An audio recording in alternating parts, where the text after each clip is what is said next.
જય શ્રી કૃષ્ણ.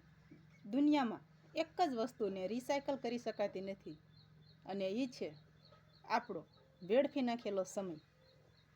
સમયનો સદુપયોગ સાવિત્રીબાઈ ફૂલેએ કર્યો હતો, જ્યોતિરાવ ફૂલેએ કર્યો હતો, જેણે આ દુનિયાની તમામ દીકરીઓ બહેનોને ભણાવ્યા, ગણાવ્યા, હોશિયાર બનાવ્યા, પગભર બનાવ્યા. જ્યોતિરાવ ફૂલે અને સાવિત્રીબાઈ ફૂલેનો ખૂબ ખૂબ આભાર. જેટલો આભાર માનવી એટલો ઓછો છે. નરકમાંથી આપણે એને કાઢ્યા હોય તો એ આ બે માણસની બલિદાની છે. ખૂબ સંઘર્ષ કરી, ખૂબ મહેનત કરી, ખૂબ અપમાન વેઠી, ખૂબ અપમાન સહન કરી અને આપણને આગળ લાવ્યા. એવા મહાન આત્મા જ્યોતિરાવ ફૂલે અને ધન્ય સાવિત્રીબાઈને બેયના ચરણોમાં કોટી કોટી પ્રણામ.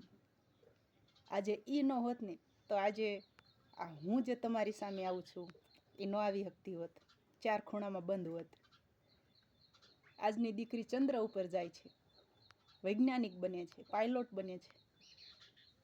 આ બધાયનું બલિદાન આપ્યું છે સાવિત્રીબાઈ ફૂલેએ. એમના જ લીધે આપણે બધા અત્યારે સક્ષમ સહી, પગભર સહી, નીડર સહી. જય શ્રી કૃષ્ણ. ખુશ રહેજો.